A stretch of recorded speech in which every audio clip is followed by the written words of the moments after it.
नमस्कार दोस्तों, हमारी आज की कहानी का नाम है गूंगी बहू। सब्जी क्या बनाई है री? सास ने ऐंठ कर बहू से पूछा। बहू ने जवाब ना दिया। अरे तुझसे ही पूछ रही हूँ, क्या बनाया है आज? बहू बिना जवाब दिए अंदर किचन में गई और थोड़ी देर बाद एक थाली में रोटी, सलाद और सास की पसंदीदा बैंगन की सब्जी परोस कर सास के कमरे में सास के सामने रख आई। हूँ, बड़ी अकड़बाज है री। जब पूछा तब बोल ना सकती थी। और ये रोटी किसके लिए परोस गई? मुझे ना खानी ऐसी रोटी। ले जा इसे यहाँ से। सास ने थाली उठाकर बेड के पास टेबल पर रख दी। बहू ने सब देखा मगर कुछ कहे बिना दूसरी थाली लाकर खाने को ढक दिया।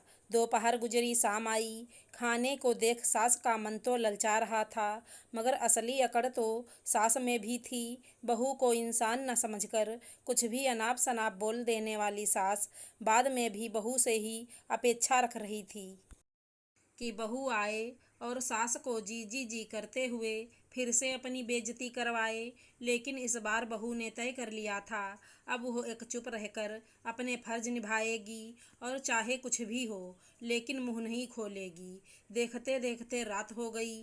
खाना वहीं टेबल पर पड़ा रहा। अब वक्त हो चला था बेटे के घर लौटने का। बेटा अपने काम से रात 9 बजे घर पहुंचा। माँ का कमरा घर का पहला कमरा था और आदर्श बेटा वैसे भी दिन भर की कमाई माँ को सौंप कर ही पानी का गिलास पीता। यहाँ माँ उर्फ बहू की सास स्वयं ही अपनी अकड़ में भूखी मुंह फुलाकर बैठी थी। क्या हुआ माँ? और ये क्या? ये सब्जी तो मेरे टिफिन में भी आई थी। ये तो दिन की सब्जी है। तुमने दिन का खाना अभी तक क्यों नहीं खाया? मैं कोई जानवर हूँ जिसके आगे रोटी पटक कर चली जाती है तेरी मैडम? मुँह से बोल नहीं सकती कि खाना खा लीजिए? मैं क्या चाहती हूँ? दो बोल कोई प्यार से बोल दे, बस यही ना। सुबह से 2 बार पूछा उस मैडम को कि क्या बनाया है, मगर गूंगी बनी हुई है। हूँ, एक यही सुंदर नहीं जो इतना घमंड है इसे। सास ने बातों को मसाले में लपेट कर परोस दिया। बेटा भी जानता था कि ये आए दिन का किस्सा है माँ का, इसलिए हम करते माँ को बहलाता रहा। लेकिन माँ एक सास भी थी, बहू के झुकाव के बिना कहाँ मानने वाली थी। सास पति की कचहरी में अब बहू को बुलाया गया। पति, क्या हुआ? आज माँ ने सुबह से खाना नहीं खाया, तुमने पूछा नहीं? बहू ने गर्दन हिलाई और कहा, मैं नहीं बोल सकती। सास का पारा चढ़ गया, तनक कर बोलने लगी, ये देख, इसे क्या फर्क पड़ता है मैं जीऊँ या भूखी मर जाऊँ? इसकी अपनी माँ ने भी यही सब किया होगा, तभी ऐसा सीख गई। अब बहू के बर्दाश्त की सीमा पार हो चुकी थी। कोई औरत बिना वजह अपने मायके वालों के खिलाफ कुछ नहीं सुन सकती। तो बहू भी बोल पड़ी, मेरी माँ को क्यों बीच में लाती हैं आप? उन्होंने क्या बिगाड़ा है आपका? जो कहना है मुझे कहिए। मेरे माँ बाप तक पहुँचने की ज़रूरत नहीं। मैं यहाँ जीती जागती खड़ी हूँ, मुझसे बात कीजिए। ओह, तो तेरे मुँह में ज़बान भी है। मेरी बात का जवाब देने के लिए तो तू सुबह से गूंगी बनी फिर रही थी। गूंगी बनने पर आप ही ने मजबूर किया है। कल शाम आप पड़ोसियों से क्या झूठी शिकायत कर रही थी मेरी? घर की साफ सफाई नहीं करती, मेरे रिश्तेदारों को नहीं पूछती, अभी तक कोई बच्चा भी नहीं हुआ उसे, न जाने कौन बीमारी है।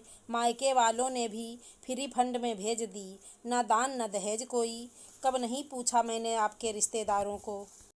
शादी को 1.5 साल ही बीता है, लेकिन साल से ऊपर तक तो आपके रिश्तेदार यहीं आते जाते रहते थे। मेरे अकेले के आराम के लिए ही कोई जगह ना होती थी घर में। उन्हें अपना कमरा तक सौंप देती थी मैं।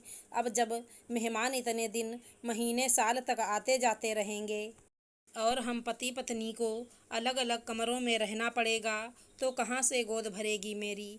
और रही बात दहेज की, तो आपने जिन बिचौलियों को बीच में डालकर पीछे पड़ पड़ कर मेरा हाथ मांगा था अपने बेटे के लिए, मेरी जिस सुंदरता पर मोहित हुई थी आप शादी से पहले, आज वही सुंदरता आपको चुभती है। घमंडी लगती हूँ मैं आपको।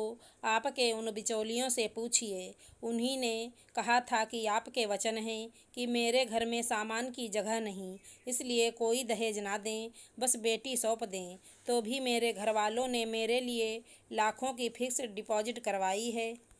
अब यही जवाब मैंने इन्हें कल भी दिया। आप भी यहीं मौजूद थे पतिदेव जी। तो आपकी मम्मी ने क्या कहा? अपनी मैडम से कह दे कि इस घर में रहना है तो मुंह पर ताला लगा कर रहे। ज़्यादा पटर पटर की तो मेरे घर से निकल जाए। आपके सामने रोटी की थाली परोस कर जाती हूँ बिना कुछ कहे। तो आप अपने आप को जानवर मानने लगीं। लेकिन आप जो आए दिन मेरा तिरस्कार करती हैं, अपने शब्दों से ही मुझे नोच डालती हैं, यहाँ तक कि मेरे मायके वालों पर भी अपशब्दों का इस्तेमाल करने से नहीं चूकती आप। तो क्या आपसे इस तरह मेरा मन जुड़ेगा? भला मेरा मन मानेगा कि मैं आपको सम्मान दूं, और अगर मुंह खोलकर आपको आईना दिखा भी दूं तो आप जवाब देती हैं कि मेरे घर से निकल जाओ। मैं कब तक अपनी बेइज्जती करवाती रहूंगी? अब बस, अब मैं अपने फर्ज चुपचाप निभाऊंगी। लेकिन आपसे मेल जोल या वार्तालाप नहीं करूंगी। आपको मुंह पर ताला लगाकर रहने वाली बहू चाहिए ना? तो अब से मैं गूंगी बहू ही बनकर रहूंगी। यही मेरे आत्मसम्मान के लिए अच्छा होगा। बहू के वचन सुनकर सास मौन थी। लेकिन कब तक, ये तो कोई नहीं जानता था।